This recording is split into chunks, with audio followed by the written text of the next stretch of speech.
Bom dia, Nia.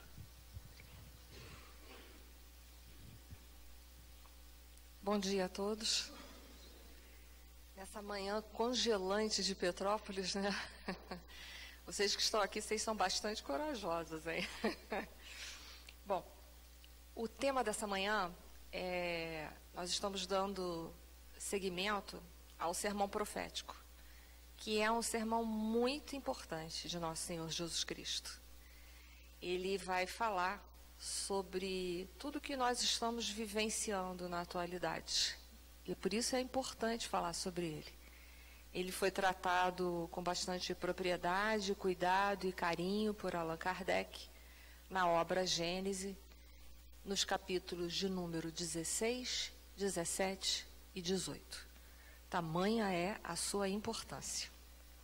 Então, vale a pena a gente falar sobre esse sermão e explicar um pouquinho sobre ele.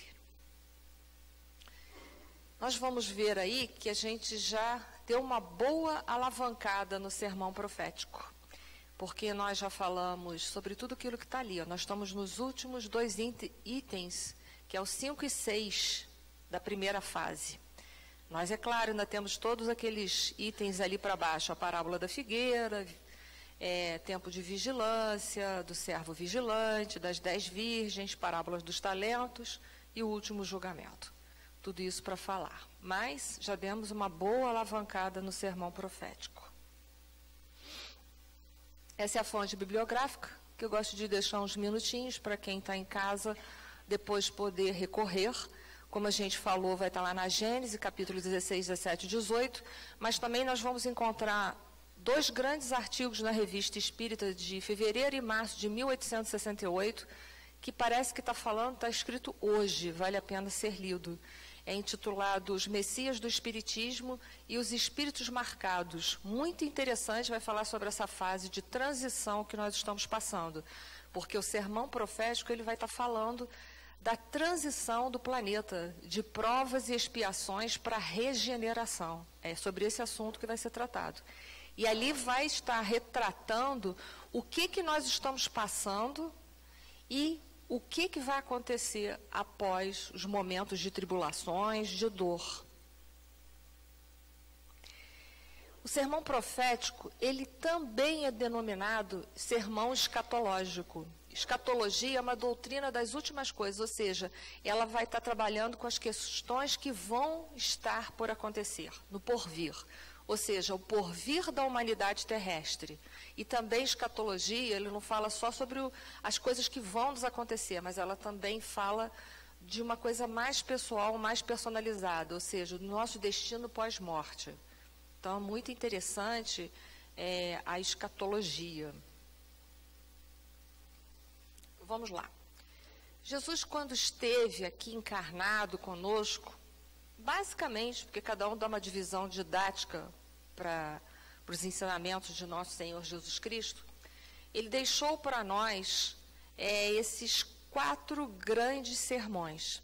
O Sermão da Montanha já foi todo feito por mim, está no site, no canal do YouTube do Oswaldo Cruz, e que ele começou com as bem-aventuranças, eu fiz todas e fui até o final do Sermão da Montanha, que é imenso. Levou uns 3 anos e meio fazendo o Sermão da Montanha aqui no Oswaldo Cruz.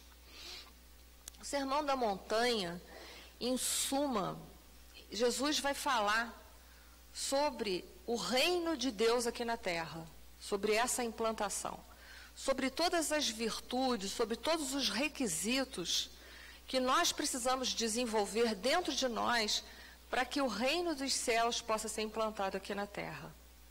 É muito interessante porque se Jesus disse que o reino de Deus pode ser implantado aqui na Terra, o que ele quis dizer para a gente? Que é possível ser feliz enquanto está encarnado. E isso é muito bom a gente saber, porque ainda há dentro de alguns corações o culto ao sofrimento, à dor. E nós precisamos entender que nós viemos aqui para sermos felizes. Mas para ser feliz tem que viver com ética. Para ser feliz tem que viver com princípios.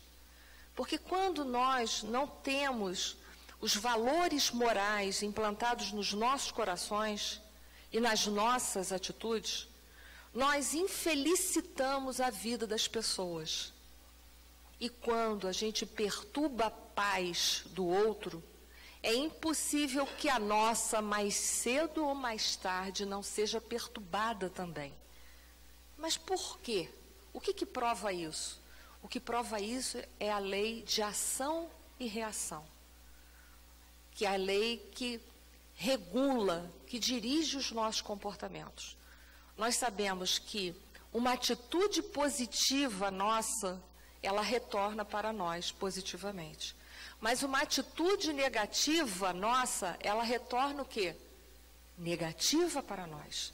Então, quando eu infelicito, quando eu promovo a desordem no meio, na vida do próximo, é impossível, eu disse para vocês, mas ser homem com urgência, eu digo urgência porque nós estamos numa fase de transição, nós possamos refletir com muita responsabilidade e com muita propriedade sobre a importância de trazermos esses valores deixados por nosso Senhor Jesus Cristo há mais de 2000 anos, trazer esses valores para dentro do nosso coração, para nós começarmos a viver isso em sociedade. E quando eu digo em sociedade, é principalmente começando na nossa casa e indo até lá fora, no mundo. Porque tudo tem que começar na química do lar, tem que ser lá. Porque lá é o lugar que nós temos a maior dificuldade de vivenciarmos as virtudes. Porque é lá que nós vamos, muitas vezes, encontrar inimigos de outrora. Porque, como está no Evangelho segundo o Espiritismo, há famílias formadas por laços espirituais e há famílias formadas tão somente por laços consanguíneos. E como ainda moramos num planeta de provas e expiações, a grande fatia da sociedade é formada por famílias compostas por laços consanguíneos e não espirituais. Então, o nosso lar, a nossa família, é repleta de pessoas, de espíritos que temos problemas de outrora. E por isso que tudo tem que começar lá, porque uma vez começando lá, nós conseguimos levar com maior facilidade para fora, para a sociedade, de uma forma mais ostensiva. Então, o Sermão da Montanha, ele contém todas as virtudes necessárias para nós implantarmos a paz e a felicidade que ocorreriam na sociedade, de inversão de valores. Ou seja, um lado, espíritos tentando viver os verdadeiros valores, os valores da alma, os valores da justiça misericordiosa, do bem, de uma sociedade mais moralizada, de uma sociedade mais justa, e de outro lado, aqueles que ainda insistem em viver fora dos padrões éticos e moralizadores, que é o que nós estamos vivendo. É justamente esse momento que nós estamos vivendo. Então, nosso Senhor Jesus Cristo, ele teve uma grande preocupação, porque no sermão profético, olha só, há 2000 anos atrás, ele trabalhava com a incompreensão do homem, por isso que ele deixou o sermão profético, sabendo que esta incompreensão ainda duraria muito tempo dentro dos nossos corações. E por isso que ele deixou o sermão profético, para que futuramente, quando todos nós estivéssemos mais amadurecidos, nós pudéssemos entender a importância de mudar, a importância de nos transformar interiormente, para construirmos um planeta melhor, que é o que todo mundo quer. Nós queremos uma sociedade mais justa, nós queremos uma sociedade em que todos tenham as suas necessidades básicas supridas. Nós queremos uma sociedade melhor, em paz, mais fraterna. Mas como ter essa sociedade? Só tem um jeito. É cada um de nós fazer a nossa parte. Então, nosso Senhor Jesus Cristo, na sua preocupação, ele deixa o sermão profético também para a gente, para reforçar todos esses princípios. O sermão profético, ele basicamente, ele pode ser dividido de uma forma didática em dois grupos. Em dois grupos de ensinamentos. Ele vai falar de um momento de transição que terá muito sofrimento e dor. E o segundo momento, ele vai falar sobre um momento de paz que nós estamos tanto esperando, que é o nosso planeta de regeneração. Só que, volto a dizer, planeta de regeneração não é algo mágico, que amanhã de manhã a gente abre uma janela e está lá, planeta de regeneração, tudo bonito e maravilhoso. Não, planeta de regeneração, ele surge a partir do momento em que nós trabalhamos para regenerar esse planeta. E isso é muito importante.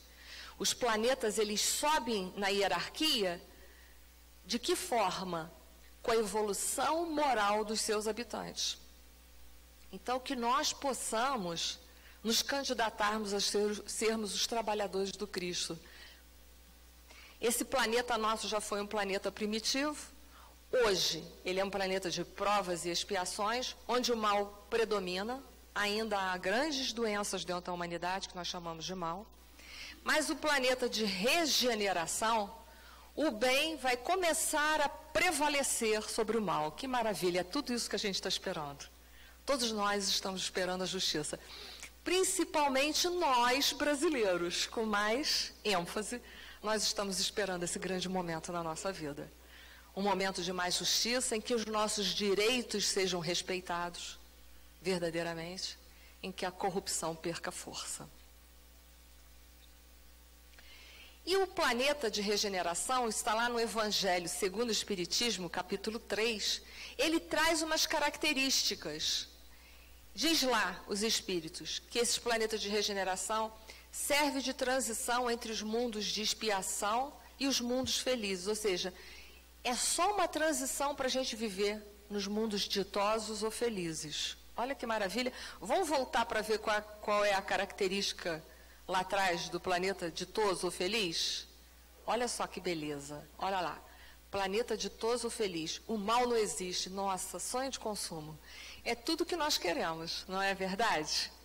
Um lugar que a gente possa viver em paz, sem estar se protegendo 24 horas contra o mal da sociedade. Porque é assim que a gente anda, assaltado, assustado, temeroso, porque a qualquer hora nós podemos sofrer uma violência social. Uma violência que pode vir pela injustiça ou de diversas outras formas da sociedade. Então é tudo que nós desejamos. A alma penitente encontra neles, nesses mundos regenerativos. Sem dúvida, em tais mundos, o homem ainda se acha sujeito às leis que regem a matéria, ou seja, ainda é uma vida material, ainda sofremos a influência da matéria. E também eu gosto sempre de lembrar as pessoas que no mundo de regeneração, quem está pensando que vai deitar numa rede, tomar água de coco, esquece. Porque eu pergunto a vocês, o nosso planeta está destruído? Está ou não? Está poluído, o nosso ecossistema está plenamente desequilibrado, não está? O homem só tirou da terra, mas devolveu a terra? Não. Então, já fiquem sabendo que quem ficar no mundo de regeneração não vai deitar numa rede e tomar água de coco. Não. É uma oportunidade para nós consertarmos todo o mal que deixamos aqui ser implantado. Então, é um planeta que nós vamos ter que mudar muitas coisas. Em todos os âmbitos da ciência vão ser mudados. A ecologia vai ser vista com mais carinho. Então, tudo vai ser diferente. A justiça vai funcionar diferente. Nós teremos mais respeito pelos nossos irmãos da natureza, pelos nossos irmãos no reino mineral, vegetal e animal, que, aliás, é da nossa função proteger, porque nós não estamos acima deles. Ou ao humano que está na sociedade, o amor ao próximo, ele vai se estender aos reinos da natureza. Então, vai haver uma grande mudança no campo do amor, no campo do respeito, o que é de suma importância. Até porque a natureza vive muito bem sem a gente, não sei se vocês sabem disso, mas nós vivemos sem a natureza? De forma nenhuma. Então, nós teremos que aprender a respeitá-los.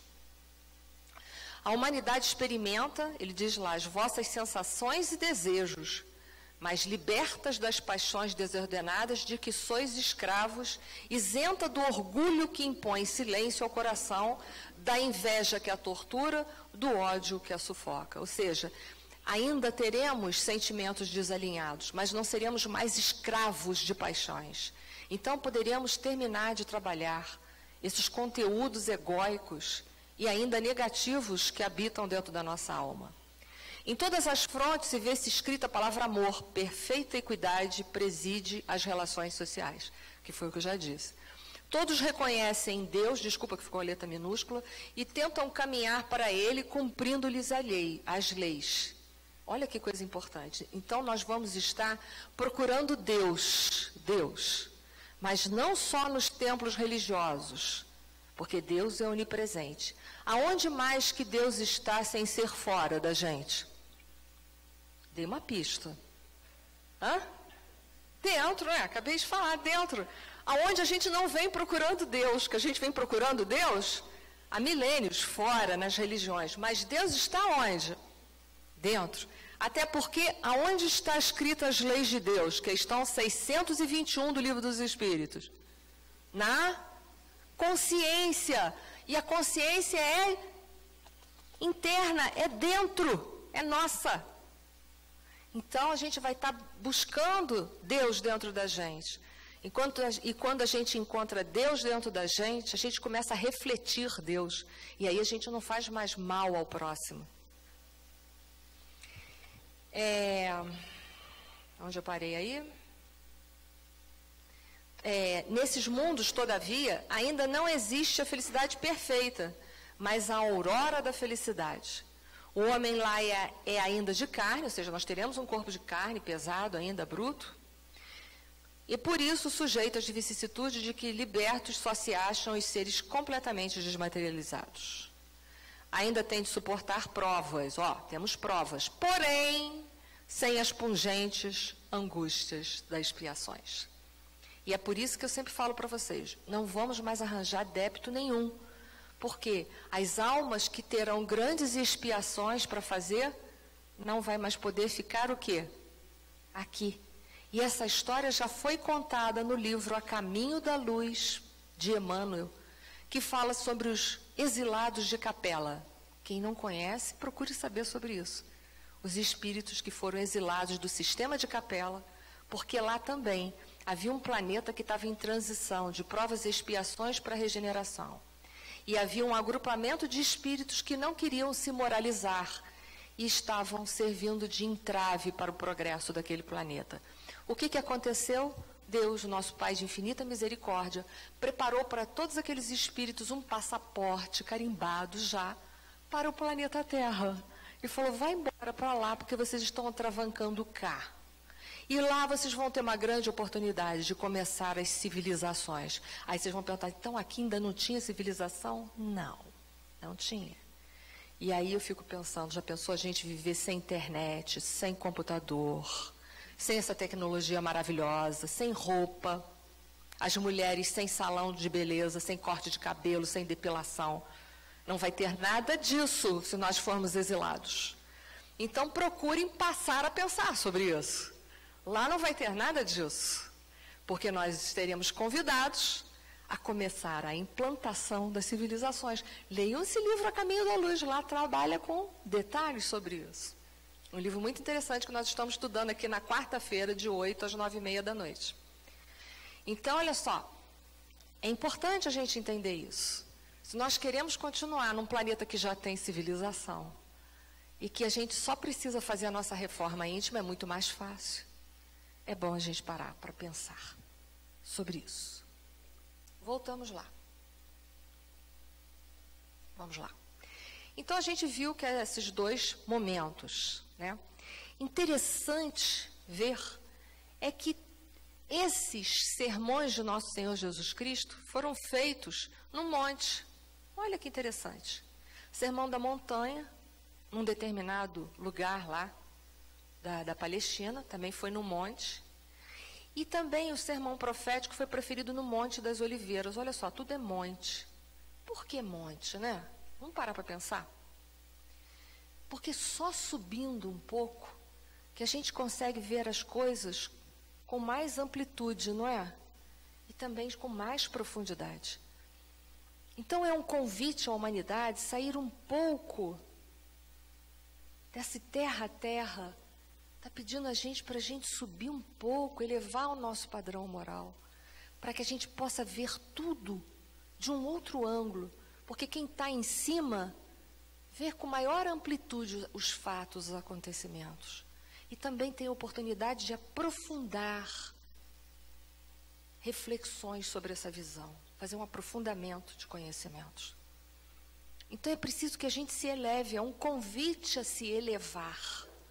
Para você entender esses sermões, é preciso você querer aplicar a sua vontade e trabalhar, subir esse monte para receber o quê? Mais instruções de consolo para prosseguir. Porque é fácil sentar numa cadeira e ficar esperando que Deus venha. Vem aí, eu estou esperando. Mas Deus ainda não fez o mundo de regeneração. Mas não é Ele que tem que fazer o mundo de regeneração. E sim os seus habitantes que têm que fazer o mundo de regeneração. Então é preciso essa conscientização nossa. A gente já viu isso, esqueci de pular. Tinha lá.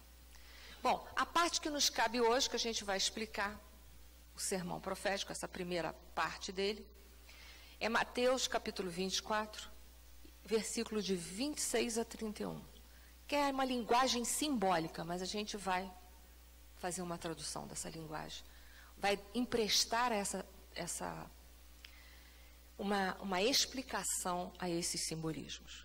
Não significa verdade absoluta. Eu estou botando fontes, mas eu não sou a verdade absoluta. É uma forma de olhar. E eu estou dizendo de onde que eu tirei. Só isso. Diz lá nosso Senhor Jesus Cristo. Portanto, se vos disserem, eis que ele está no deserto, não saiais. Eis que ele está no interior das casas, não acrediteis. Porque assim como o relâmpago sai do Oriente e se mostra até o Ocidente, assim será também a vinda do Filho do Homem. Pois onde estiver o cadáver, aí se ajuntarão as águias. E logo depois da aflição daqueles dias, o sol escurecerá, e a lua não dará a sua luz, e as estrelas cairão do céu, e as potências dos céus serão abaladas. Então aparecerá no céu o sinal do Filho do Homem, e todas as tribos da terra se lamentarão, e verão o Filho do Homem vindo sobre as nuvens do céu, com poder e grande glória. E ele enviará os seus anjos com rijo clamor de trombeta, os quais ajuntarão os seus escolhidos desde os 4 ventos, de uma a outra extremidade do céu. Então vamos lá dar a interpretação de uma coisa que parece tão complicada, né? Portanto, se vos disser, eis que ele está no deserto, não saiais, eis que ele está no interior da casa, não acrediteis, está falando sobre Jesus, sobre a vinda dele. Por que ele está falando para não acreditar? Aí nós vamos buscar naquele livro que nós estudamos sempre, o Evangelho por Emmanuel, principalmente segundo São Mateus, nós vamos utilizar dessa passagem. Emmanuel escreve algo sobre essa passagem, esse versículo, ele é um aviso aos homens. Ele fala assim, essas palavras encerram o aviso aos homens, para que estivessem em guarda contra os que, em nome do Cristo, tentariam por todos os meios desviá-los da lei de amor e de caridade que ele pregou.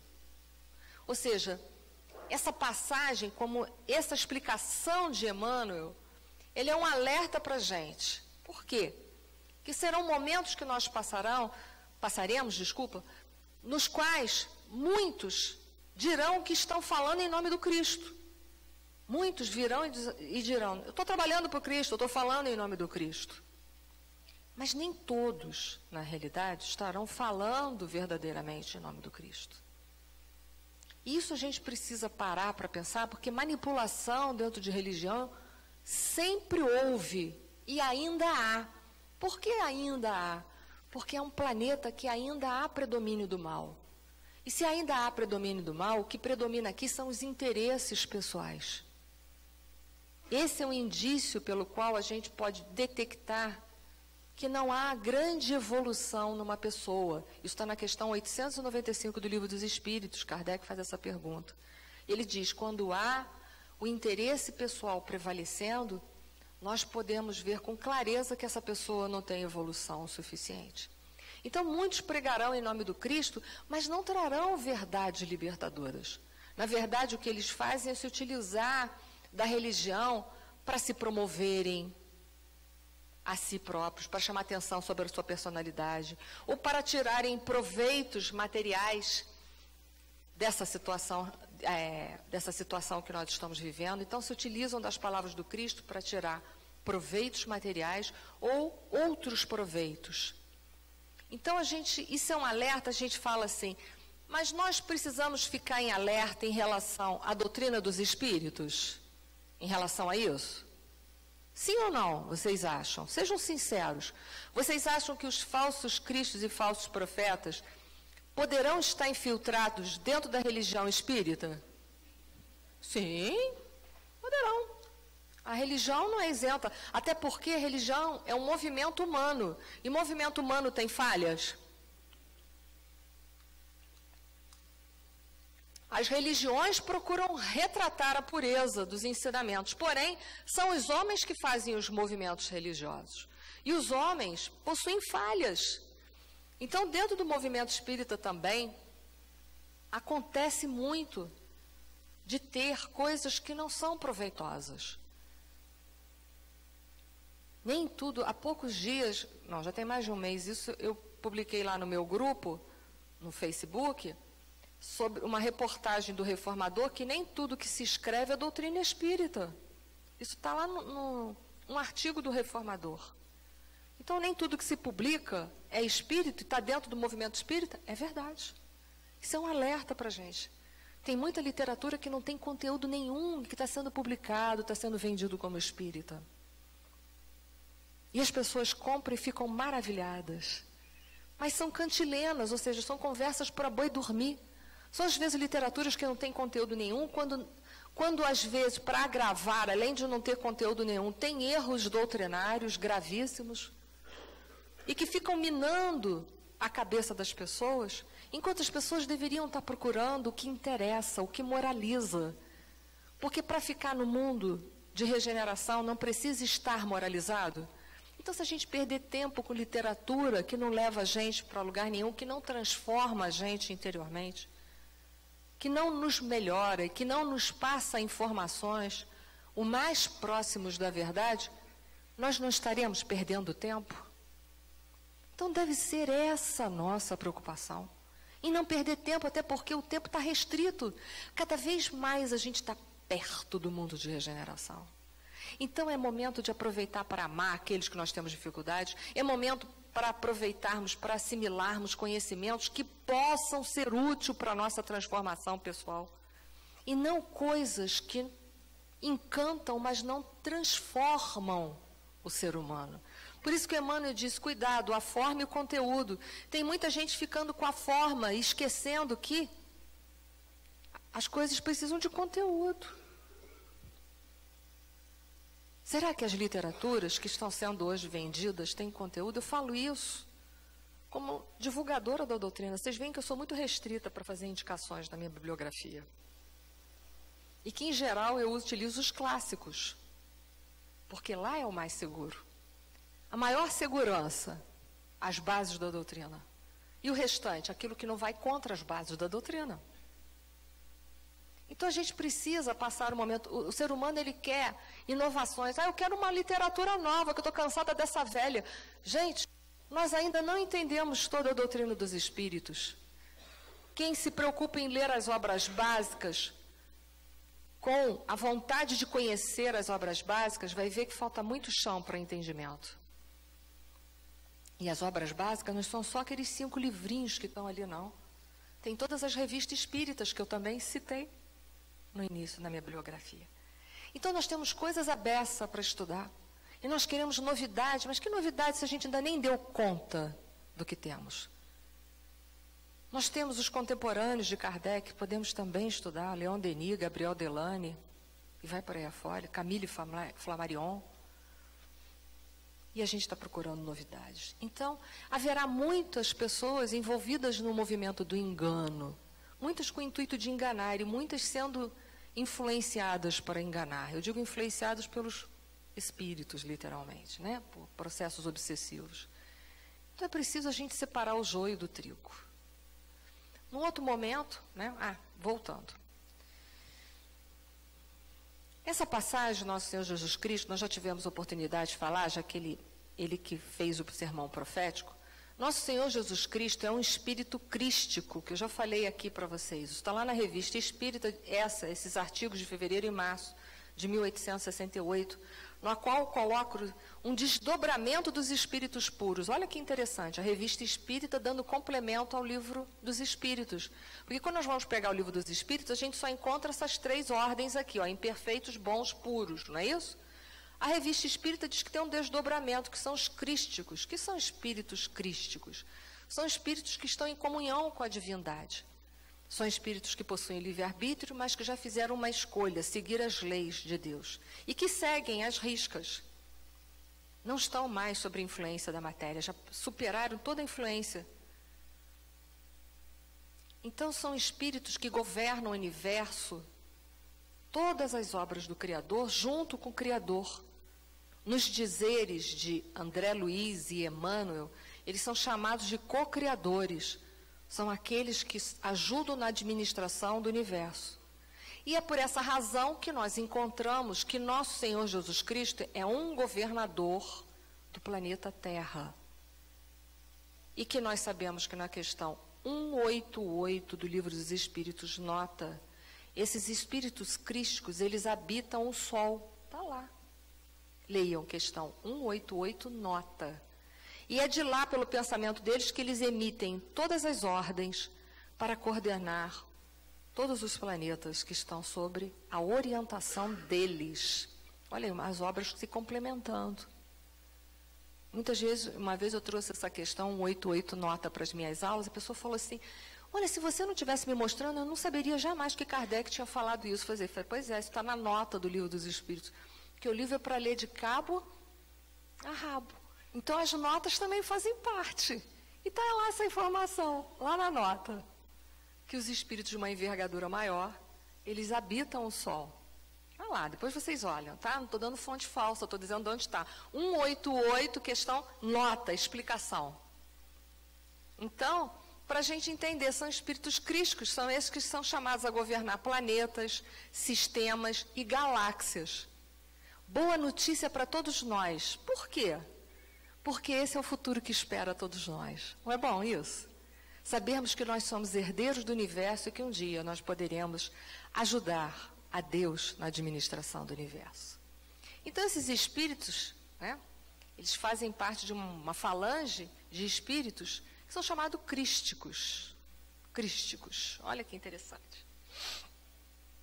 Mas lá, nessa reportagem, nesse artigo 18 de 1868, da Revista Espírita, de fevereiro, intitulado Os Espíritos Marcados, item 1, 2 e 3, eles vão falar de 3 classes, né, 3 ordens não vou dizer, mas 3 tipos de espíritos que irão reencarnar para fazer a obra regeneradora lá. Há muitos espíritos superiores que concorrerão poderosamente para a obra regeneradora, mas nem todos são messias. É preciso distinguir, diz Kardec. Ou seja, está falando de regeneração, de planeta de regeneração, é isso que eu falei para vocês. E que vão reencarnar 3 tipos de espíritos que não serão só os crísticos. Porque já veio um crístico aqui, o único crístico que nós temos notícia foi quem? Nosso Senhor Jesus Cristo. Então ele diz, ele vai enviar outros, enviarão outros, espíritos superiores. Aí ele coloca assim, que agem livremente por sua própria vontade, ou seja, tem o livre-arbítrio, mas são espíritos superiores. Podem errar? Podem. É isso que nós precisamos entender. Trazem uma grande capacidade, têm uma grande bagagem, virão ajudar na obra de regeneração, mas são falíveis? São, e isso nós precisamos entender isso. Por isso que eu falei, muitas coisas, por isso que precisa passar pelo crivo da razão. Espíritos marcados, o que é isso? Isto é, designados por uma missão importante, são escolhidos entre os espíritos capazes de as cumprir. Entretanto, como tem o livre-arbítrio, mas não tem influência da matéria, ainda tem a influência da matéria, podem falir por falta de coragem, influência da matéria, falta de coragem, de perseverança ou de fé, e não estão livres dos acidentes que podem abreviar os seus dias. Ou seja, são espíritos que virão em missão, mas que podem falhar? Podem.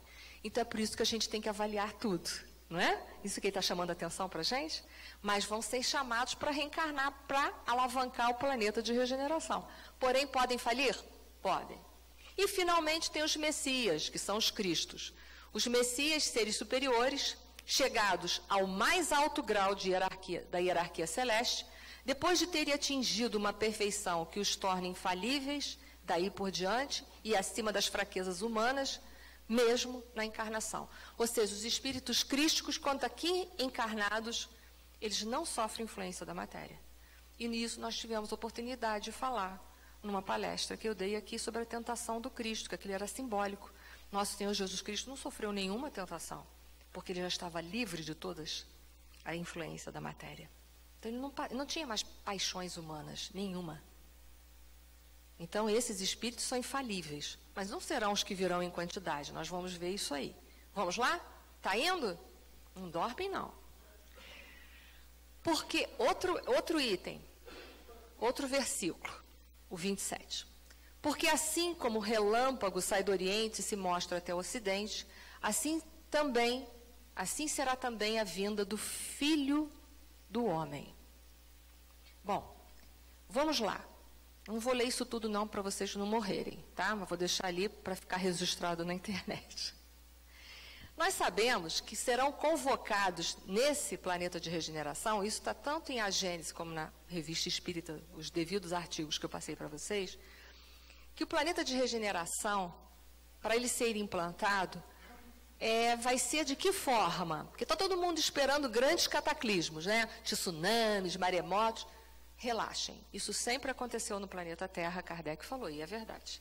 E sempre vai acontecer? Sim, porque é um planeta material que sofre modificações. É natural isso. Isso é da própria lei, da lei da matéria. A matéria não sofre transformações? Então é natural isso. Então não é por aí a transformação. Ele diz, a transformação é moral. Vai começar a reencarnar uma grande quantidade daqueles espíritos que nós vimos lá atrás, aqueles 2 primeiros. Espíritos com capacidade? Sim. Mas espíritos que podem falir? Sim. Por isso que a gente tem que ficar em alerta. É isso que eu estou dizendo para vocês. Vão reencarnar para fazer o quê? Para trazer uma transformação. Vão reencarnar só dentro das religiões? Já vou respondendo. Não. Eles vão reencarnar em todos os âmbitos sociais, em todas as ciências. Porque para fazer transformação de um planeta, você não pode pensar só a nível de religião. Posso dar um exemplo que já aconteceu algo bem semelhante na nossa humanidade? Bem semelhante? Nós tivemos um período das trevas chamadas Idade Média, não tivemos? Depois veio um período da Renascença, e qual foi o outro grande período após? Iluminismo, quem não lembra, né? No Iluminismo não vieram diversos espíritos em vários âmbitos, veio implantar a ciência, aí nasceu a filosofia, a matemática, a medicina, não foi? Foi aí que surgiram as ciências, para quem não sabe, que esqueceu, eu estou relembrando.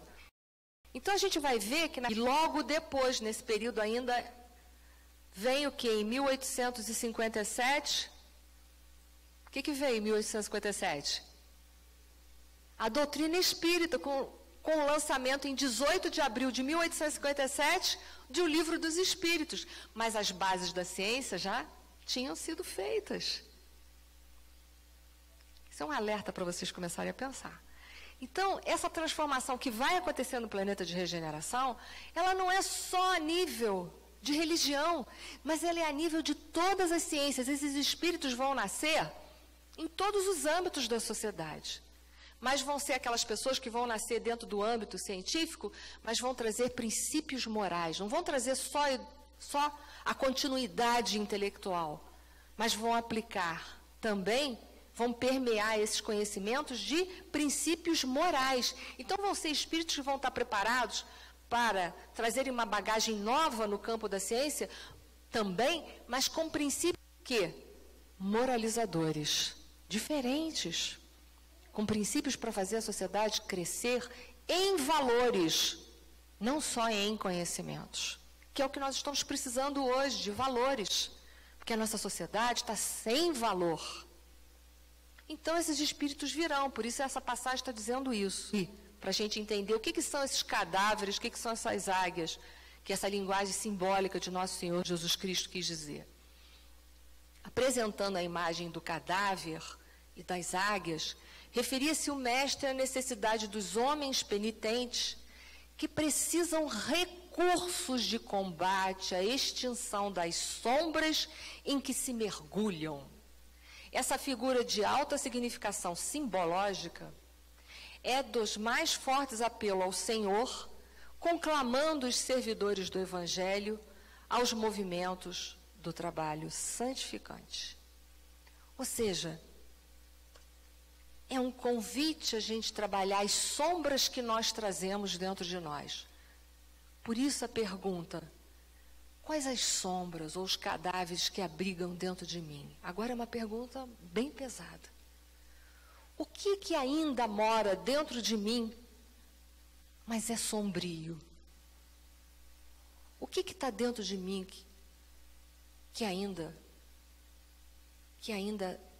tem o aspecto de cadáver, de falta de vida? O que habita dentro de mim que está tão sem vida que precisa ser transformado? Porque não vamos ser nós que vamos transformar a humanidade? Então essa pergunta tem que ser feita individualmente. Ali no Sermão do Profético, ele não esquece, ele pergunta, o que tem dentro de você que é ruim e precisa ser transformado? O que está dentro de você que precisa sofrer processo de limpeza? E aí nós vamos pensar no nosso mundo, na nossa consciência egóica. Será que dentro de nós habita ainda conteúdos mortos, sem vidas, sombrios, como a tristeza, a culpa, o autoritarismo, o medo, a autopunição, a raiva, a intolerância, o egoísmo, o orgulho, a revolta, a ansiedade, a irritação, a vaidade, etc. É isso que precisa ser visto.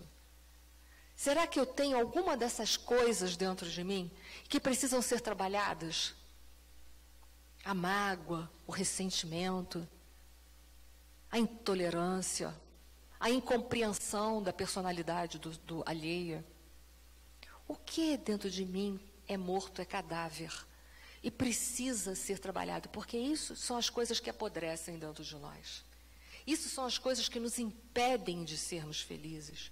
Essas são as coisas que, além de nos impedirem a felicidade, elas promovem infelicidade na vida daqueles que vivem ao nosso redor. Porque quando nós somos pessoas amarguradas, irritadas, magoadas, ressentidas, nós passamos esse azedume para as outras pessoas.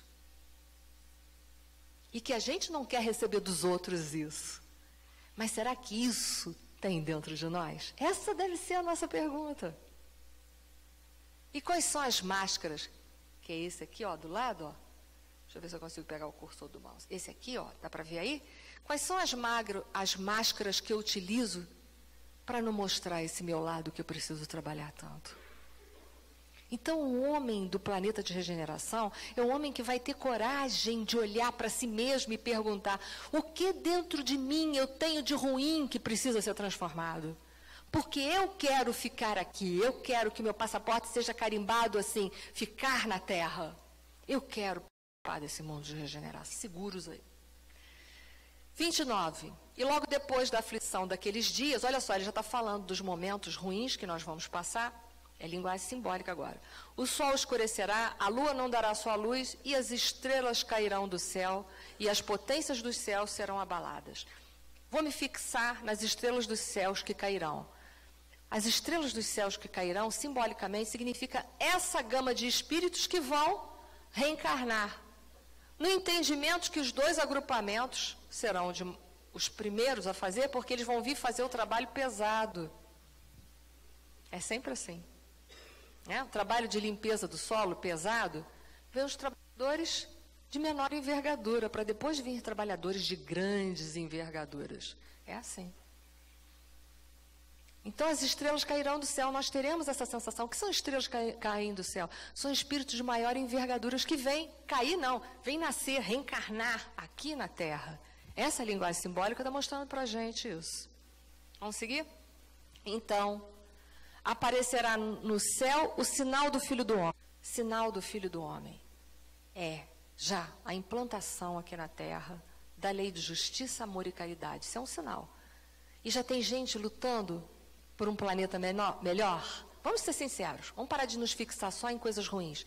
Já tem gente lutando por um planeta melhor? Tem. Em todos os âmbitos da sociedade, em todos. Pode observar isso.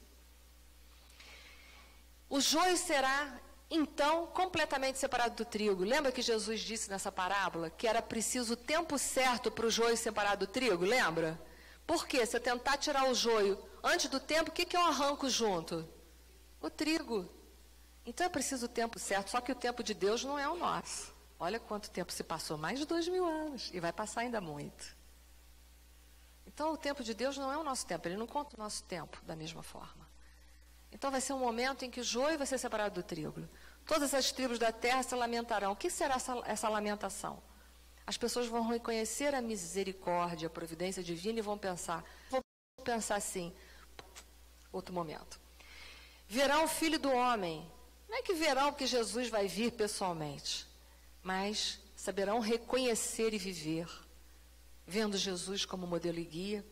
E aí sim, a implantação definitiva do reino, o reino de Deus aqui na terra.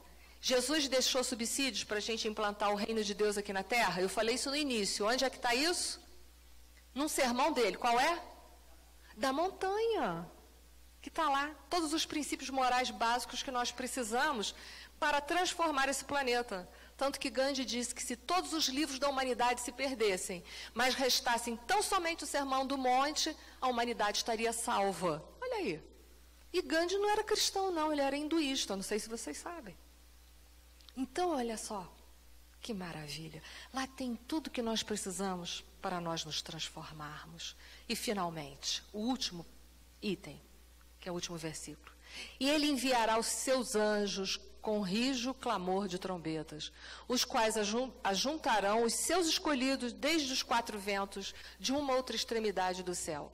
E nós vamos pegar agora um item específico do capítulo 17 de A Gênesis, intitulado As Predições do Evangelho, item 56, que dirá: entretanto, sobre essas alegorias, porque todo sermão profético foi escrito vários simbolismos, nós vimos para trás, trombetas, estrelas que caem do céu, etc. e tal, é tudo uma alegoria, mas ocultam grandes verdades. Vejamos, esse vejamos foi meu, não está lá não. Há primeiramente a predição das calamidades de todo gênero que assolarão e dizimarão a humanidade. Calamidades decorrentes, olha aí, decorrentes da luta suprema entre o bem e o mal, entre a fé e a incredulidade, entre as ideias progressistas e as ideias retrógradas. Então essas calamidades serão tsunamis, maremotos? Ele nem cita, porque ele disse isso sempre ocorreu e sempre vai ocorrer. Não serão essas as calamidades. As calamidades serão entre a luta do bem e do mal. E isso vai mexer com os interesses pessoais de alguns? Vai. Vai ter problemas? Vai. Como sempre teve. As grandes ideias, aquelas que revolucionaram o pensamento do humano, o que aconteceu? Muita gente morreu, muita gente sofreu para que as ideias novas fossem implantadas. Então ele está alertando já. Em segundo lugar, o da difusão por toda a terra do Evangelho restaurado na sua pureza primitiva. Isso porque o joio será separado do trigo. Depois, o do reinado do bem. Claro, depois que muitos já sofreram para implantar o mal, que já foram perseguidos pela implantação do mal, o bem vai reinar? Vai. Que será o da paz, e da fraternidades universais. Ou seja, todos nós nos enxergaremos como os irmãos e viveremos como irmãos. A derivar do código de moral evangélica, posto em prática por todos os povos. Onde é que está o principal código de moral evangélica? Acabei de falar. Que eu disse que se Gandhi falou que se perdesse tudo, Sermão do Monte, ali é o código principal. Né? Sermão do Monte. Posto em prática por todos os povos. Será verdadeiramente o reino de Jesus, pois que ele presidirá a sua implantação, passando os homens a viver sobre a égide de sua lei, até porque ele é o governador, o responsável pela evolução do planeta perante Deus.